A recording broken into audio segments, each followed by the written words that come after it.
आखिर हम कैसे हासिल करें गैर ज़ुबानें लोग बोलते हैं।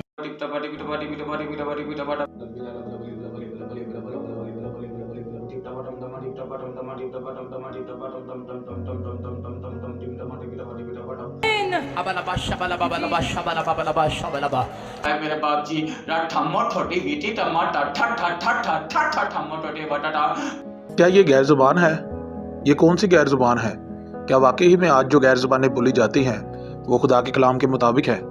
क्या जो ईद पेंतिकोस्त वाले दिन रूहुल कुद्दस नाजिल हुआ और जो गैर ज़ुबानें उन पर उतरी या उन्हें दिखाई दी, क्या वाकई वो यही गैर ज़ुबानें थी या कुछ और? आए हम खुदा के पाक कलाम में से देखेंगे। यीशु मसीह की जो पहली बात है उसको ये रखा जाता है इस हवाले में, और ईमान लाने वालों के दरमियान ये मौज़े होंगे, वो मेरे नाम से बदरूहों को निकालेंगे, नई नई ज़ुबानें बोलेंगे, सांपों को उठा लेंगे, और अगर कोई हलाक करने वाली चीज़ पिएंगे तो उन्हें कुछ ज़रूर ना पहुँचेगा। अजीज़ों, वीडियो को आखिर तक ज़रूर देखिएगा। 18 आयत में लिखा है नई नई ज़ुबानें बोलेंगे, और ये बात कहाँ पूरी होती हुई नज़र आ रही है? अमाल 2 बाब में हम पढ़ेंगे, जब ईद पेंतिकोस्त का दिन आया तो वो सब एक जगह जमा थे कि यकायक आसमान से ऐसी आवाज़ आई जैसे जोर की आंधी का सन्नाटा होता है, और उससे सारा घर जहां वो बैठे थे गूंज गया। अब यहाँ जो पहली बात हम देखते हैं कि यकायक आसमान से ऐसी आवाज़ आई।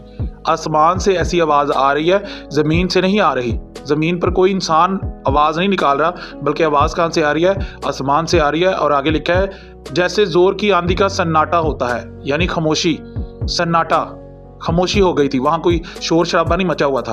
फिर आगे लिखा है कि और उससे सारा घर जहां वो बैठे थे गूंज गया। इस बात को समझें, इतनी खामोशी हो गई थी कि वो घर जो जहां वो बैठे थे, जब आसमान से आवाज़ आई तो वो घर क्या हो गया?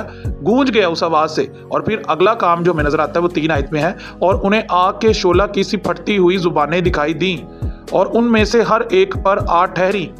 ये आग के शोला किसी जो फटती हुई जुबानें दिखाई दी जा रही है ना, ये वही तरह तरह की ज़ुबानें हैं जो हम पिछली आयत में पढ़ के आ रहे हैं, जो यीशु ने कहा कि वो तरह तरह की ज़ुबानें बोलेंगे। और अभी उन्होंने बोली नहीं है, अभी उन्होंने सिर्फ देखी हैं आग के शोला की सी फटती हुई ज़ुबानें, और इनकी शेप बिल्कुल इसी तरह थी जिस तरह हमारी मुंह की ज़ुबान की थी, लेकिन ये वैसी ज़ुबानें नहीं थी जैसे हमारी ज़ुबानें हैं। शेप बिल्कुल वैसी ही बनी थी, पर ये आग के शोला किसी थी। और बाद में हमें नज़र आता है कि और उनमें से हर एक पर आ ठहरी, यानी उन पर ठहर गई। पहले उन्होंने देखी हैं, बाद में वो ज़ुबानें उन पर ठहर गईं। और फिर हमें क्या मिलता है आगे 4 आयत में, और वो सब रूहुल कुद्दस से भर गए और गैर ज़ुबानें बोलने लगे जिस तरह रूह ने उन्हें बोलने की ताकत बख्शी। सबसे पहले तो हम ये यहाँ पर देखेंगे गैर ज़ुबानें आखिर है क्या? कौन सी ज़ुबान है जो गैर ज़ुबान है? आज क्यों लोग जो है वो गुमराह हुए फिरते हैं और सेम एक जैसी बोली जा रहे हैं, सेम वही ज़ुबान गैर ज़ुबान एक तरह की बोली जा रहे हैं। अब हम ये देखेंगे कि गैर ज़ुबानें हैं क्या। मेरे लिए, यानी मैं उर्दू बोलता हूँ, मैं पंजाबी बोलता हूँ, तो ये मेरी अपनी ज़ुबान है। लेकिन जब मैं इंग्लिश बोलता हूँ, जब मैं पश्तो बोलता हूँ, जब मैं फ़ारसी बोलता हूँ, जब मैं स्पेनिश बोलता हूँ या इब्रानी बोलता हूँ, तो ये मेरे लिए क्या है? ये मेरे लिए गैर ज़ुबान है। और अगर मैं इन सब को बोलता हूँ तो फिर मैं क्या कर रहा हूँ? मैं तरह तरह की ज़ुबानें बोल रहा हूँ।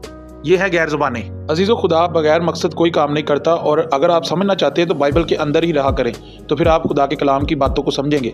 पैदाइश में हमें मिलता है कि क्यों वहाँ पर गैर ज़ुबानें दी गई, इसका जवाब हमें यहाँ पर मिलेगा। और खुदावन ने कहा देखो ये लोग सब एक हैं और इन सबों की एक ही ज़ुबान है। ये बाबल के बुर्ज की बात है, जब वो बना रहे थे तो उस वक्त सबकी एक ही ज़ुबान थी। वो जो ये करने लगे हैं तो अब कुछ भी जिसका वो इरादा करें उनसे बाकी ना छूटेगा। सो आओ हम वहाँ जाकर उनकी ज़ुबान में इख्तलाफ डालें ताकि वो एक दूसरे की बात समझ ना सकें। और यहाँ पर हमें नज़र आ रहा है फिर 9 आयत में लिखा है इसलिए उसका नाम बाबल हुआ, क्योंकि खुदावन ने वहाँ सारी ज़मीन की ज़ुबान में इख्तलाफ डाला, और वहाँ से खुदावन ने उनको तमाम रुई ज़मीन पर परागंदा किया। अब यहाँ पर हम देख सकते हैं कि सबकी अलग अलग फ़र्क ज़ुबानें हो गई, एक दूसरे की वो समझ नहीं रहे थे, इसलिए वो बाबल का बुर्ज जो वो बना रहे थे वो वहीं पर रुक गया, वो काम रुक गया, क्योंकि वो खुदा के खिलाफ काम कर रहे थे। और अब जब रूहुल कुद्दस नाजिल हो रहा है ईद पेंतिकोस्त वाले दिन, तो ये जो बात है ये ख़त्म हो रही है। रूहुल कुद्दस उनको ऐसी ज़ुबानें दे रहा है ताकि वो जब मुनादी करें तो दूसरे लोगों को क्या आए, समझ आए। अगर आप मज़ीद गैर ज़ुबान के बारे में जानना चाहते हैं तो अगली वीडियो में ज़रूर देखिएगा। तब तक के लिए खुदा हाफिज़।